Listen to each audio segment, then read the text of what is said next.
Hi friends, எல்லாம் எப்படி இருக்கீங்க? நல்லா இருக்கீங்களா? ஓகே ஃப்ரெண்ட்ஸ், இங்கே ஒரு குட்டி தாட்ஸு கூட ஷேர் பண்ண விரும்புகிறேன். நிறைய பேருக்கு ஒரு வசனத்தை தப்பாக நினச்சிருக்கிறாங்க. ஒரு என்ன வசனம்னா எபேசியர் 6வது அதிகாரம் அதனுடைய 12வது வசனத்தை தப்பாக புரிஞ்சுருக்கிறாங்க.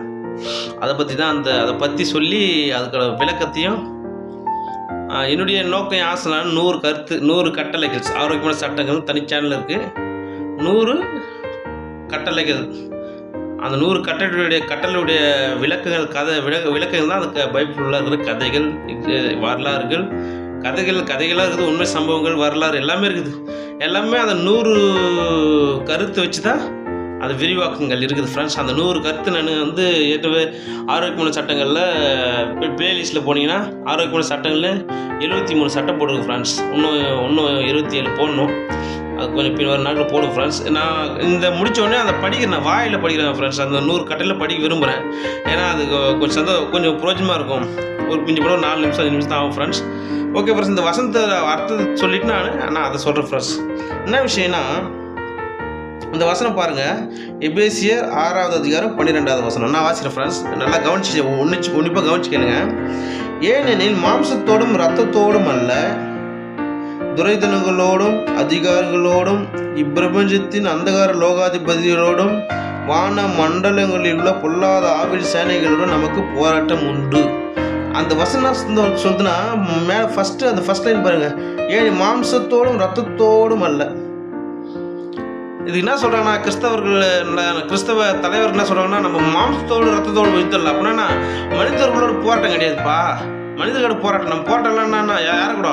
பிசாசு எங்கே உட்காங்கிறான்? அவனோட தூதர்களோட எங்கே உட்காங்கிறான்? உங்கூட்டு உட்காங்கிறானா? இல்லை எங்கூட்டு உட்காங்கிறானா? எங்கே தாங்கிறான் பிசாசு? அவன் தூதரில் எங்கே கூட்டுவாங்க? சில அறிவாளிகளாம் சொல்லுவாங்க, அப்படியா தூதர் வந்தார், தாடி வச்சிருந்தார், நின்றார், ஒயிட் கலர் சட்டை போட்டிருந்தார், அவருடைய அடி 16 அடி உயரம். தயவு செய்து வெளியே வந்துடும் ஃப்ரெண்ட்ஸ். நான் கஷ்டப்பட்ட 15 வருஷம் கஷ்டப்பட தெரியும் எங்கள் அதை லைஃப்லெஸ் போயிட்டு லைஃப் ஸ்பாயில் ஆகிடும். அதனால் கண் கண்டது நலம் அப்படின்னு வசனம் இது பிரசையில். காணாததை விட கண் கண்டது நலம்.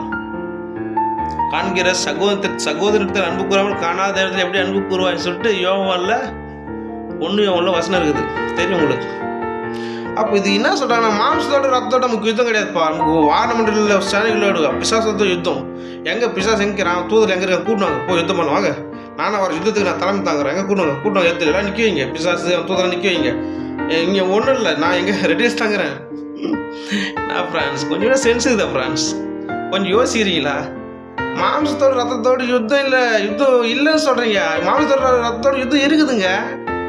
இன்னொரு விவிலியம் பாருங்க, இது இன்னும் இது பைபிள் நான் படித்தது பரிசுத்த வேதாகமம் தெரியுங்களா? இப்போ நான் படிக்கிறது 2வது படிக்கிறது விவிலியம். அதாவது என்னன்னா ஆர்சி வச்சிருப்பாங்களா, ஆர்சி மக்கள் வச்சிருப்பாங்களா, அந்த விவிலியத்தில் எப்படி போட்டுருப்பாருங்க, வாசின்னு கேளுங்க. ஏனென்றால் நாம் மனிதர்களோடு மட்டும் போராடுவதில்லை. நல்லா புரிஞ்சுக்க. ஏனென்றால் நாம் மனிதர்களோடு மட்டும் போராடுவதில்லை, ஆட்சி புரிவோர், அதிகாரம் செலுத்துவோர், இருள் நிறைந்த இவ்வுலகின் மீது ஆற்றல் உடையோர், வான்வெளியில் உள்ள தீய ஆவிகள் ஆகியவற்றோடும் போராடுகிறோம். இதுக்கு அர்த்தம் என்னன்னா, மாம்சத்தோடும் ரத்தத்தோடும் நமக்கு யுத்தம் கேது. அதுக்கப்புறம் அது பின்னாடி தான் அப்போ பிசாசும் தூதரெலாம் சரி, கடவுளும் சரி, கடவுளாக தூதரெலாம் சரி, பிசாசும் அவனுடைய தூதரெலாம் சரி, நேரடியாக செயல்பட முடியாது, மனிதர் மூலியமாக தான் செயல்பட முடியும். ஏதோ ஒரு சில வீடியோ போட்டுருப்போம், நீ தெளிவாக சொல்கிறேன். எப்படின்னா, இப்போ பிசாசு இப்போ கடவுள் இருக்காரு, அவருடைய தூதர் இருக்கிறாங்க, அவங்க என்ன பண்ணுவாங்க? நல்ல காரியத்தை மனசில் போடுவாங்க, நல்ல விஷயம் போடுவாங்க. பிசாசு இருக்கான், அவன் தூதர் இருக்கான், அவனை பண்ணுவான் கெட்ட காரியம் போடுவான். நல்லது கெட்டது நீ பகுத்தறிவு இல்லையே சொல்லாதீங்க, இந்த விஷயத்தை சொல்லாதீங்க. அப்படி தெரியலையா? அதுவும் தெரியலையா? ஆரோக்கியமான சட்டங்களில் போய்ட்டு 73 சட்டம் போடுறேன் பாருங்கள். இப்போ வீடியோலாம் பார்க்க தேவையில்ல, அந்த தலை மட்டும் படிங்க, ஓகேவா? இன்றைக்கி இந்த பாருங்கள், ஆரோக்கியமான சட்டம். இது கொஞ்சம் பழசாகி போச்சு, தெரிஞ்சுங்களா?